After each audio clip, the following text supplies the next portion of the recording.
You know, when I was a kid, I used to think being part of the Men in Black was the coolest thing on the planet. Hunting aliens, cool gadgets, and above all, looking really good while doing so. But as you get older, you begin to realise that being a part of the Men in Black isn't as cool as it seems. You have no name, you have no identity, you have no social life, you're just a letter without a name. But at the same time, I guess it doesn't really matter if you don't have much of a life. You know, like me.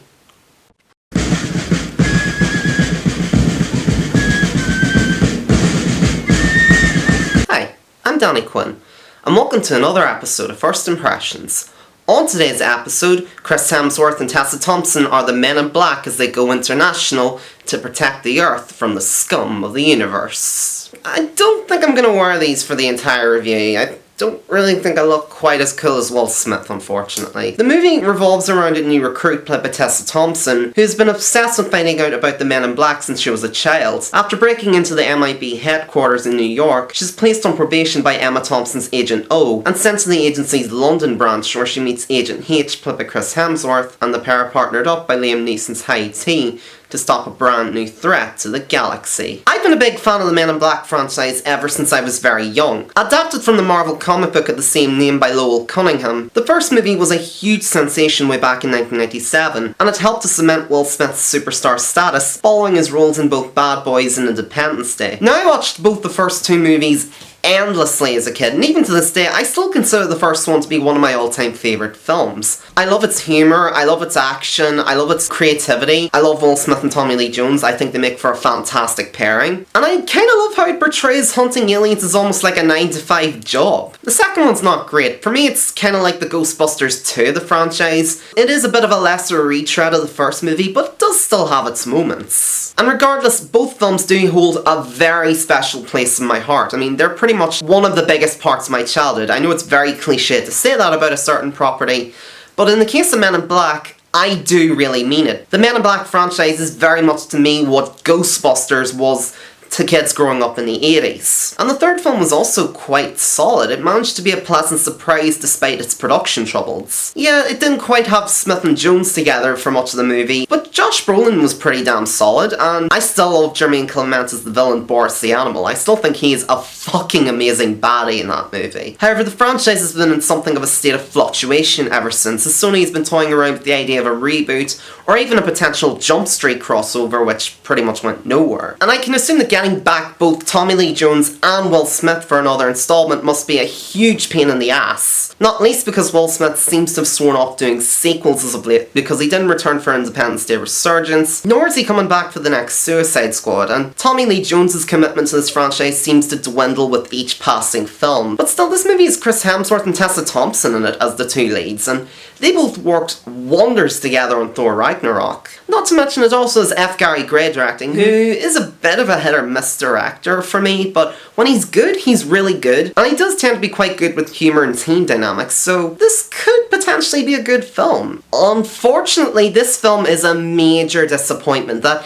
instead of revitalising the franchise with a new cast and new director, only just highlights how stilted and tired it is. One thing that really hurts the film right from the outset is Gray's directing. His direction is just very flat and uninspired. There's no real energy or spark to the film, at least when compared to Barry Sonnenfeld's directing on the first three films. Although I have a funny feeling that this problem isn't entirely Gray's fault, as it's just recently come out that the film went through a fairly troubled production, and supposedly the original script that everybody signed on for was apparently quite good. It was meant to be a lot more contemporary, I think it was meant to be a lot more politically charged, and yeah, with a concept like Men in Black, you could definitely do that. But then Gray and the producers started butting heads. The producers started rewriting the script, and I think he even directed some of it himself. Hence, a lot of Gray's vision was largely diluted in the finished project. And that definitely shows up in the finished film, because you have things like Rafe Spall as the slimy, bureaucratic, blatantly bigoted agent, and his character really feels like a remnant of the earlier version of that film that was meant to be a lot edgier and a lot more politically charged. And he also dislikes Hemsworth's Agent H and is very distrustful of him, and you think that's sort of gonna go somewhere, you think maybe he's gonna be the bad guy, but it never really amounts to anything, and they just completely drop this particular aspect of the film about halfway through. The script in general is just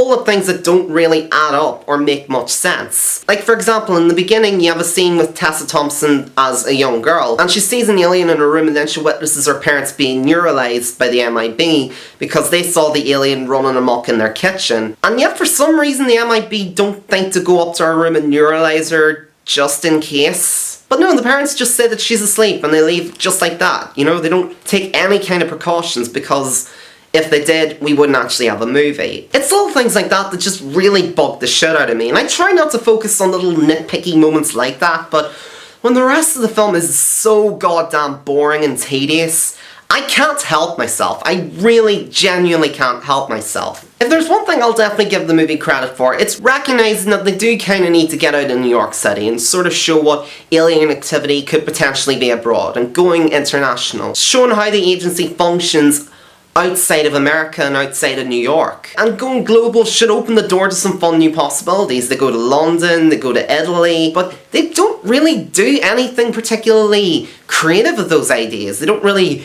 do anything particularly clever with it. It's nothing like New York in the first movie, where it seems like aliens could blend in so much easier. The only possible exception is this little alien Pawnee voiced by Kamali Nanjiani, who tags along with H&M for much of the movie, and he's fairly cute. It's kind of amusing how he becomes Agent M's squire almost and vows protector at any cost. And he does have some pretty funny lines here and there. I mean, he's probably one of the few amusing aspects of the film. And that's another thing that's just really disappointing about the film. The humour in it is just not very funny at all. I think a lot of the humour is just very lazy.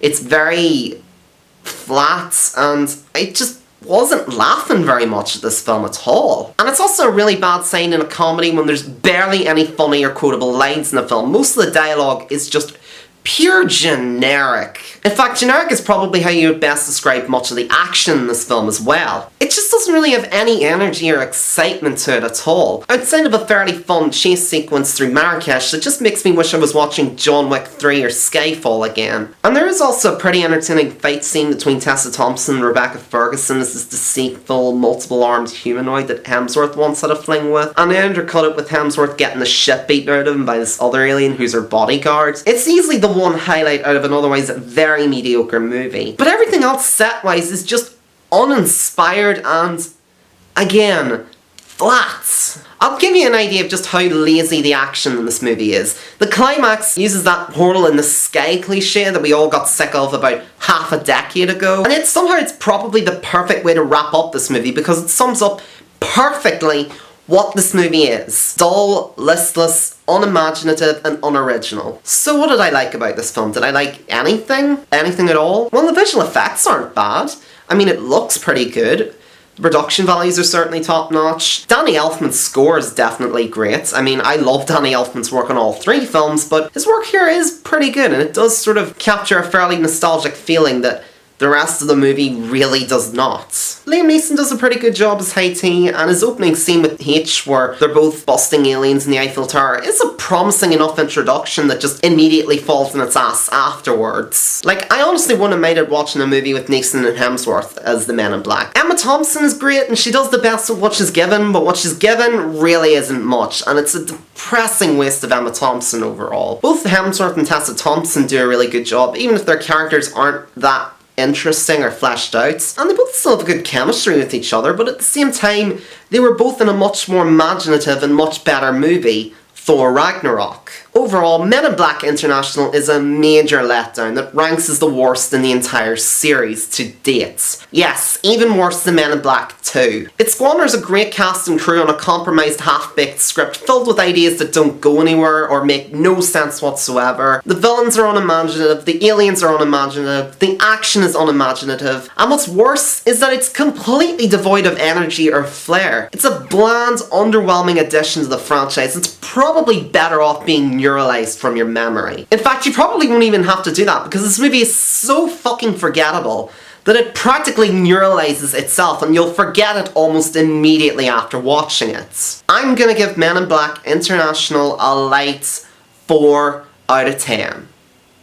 Like, I'm such a big fan of the Men in Black franchise, so I think the fact that it's so mediocre and so boring just stings all the much more. And for the life of me, I really can't recommend it. I can certainly recommend much better movies. If you want to watch a fun buddy movie, watch the first movie again. Hell, I'd even recommend any of the sequels over this. And if you want to watch Hemsworth and Thompson working together in a much better movie, just stay at home and watch Thor Ragnarok again. It's a much more inventive, much funnier, and all around much better fun film than this plodding waste of time. So Men in Black International, have you seen it yet? If so, what did you think of it? Did you like it? Did you not like it? What did you like about it? What did you not like about it? Let me know down in the comments below. Thank you once again for watching. I hope you enjoyed this video. If you did, feel free to leave a like, leave a comment, maybe even subscribe to my channel while you're at it. If there's anything I can do to improve my presentation, do let me know. I'm always happy to hear feedback as long as it's somewhat constructive. If you want to follow me on social media or support me on Patreon or check out my website,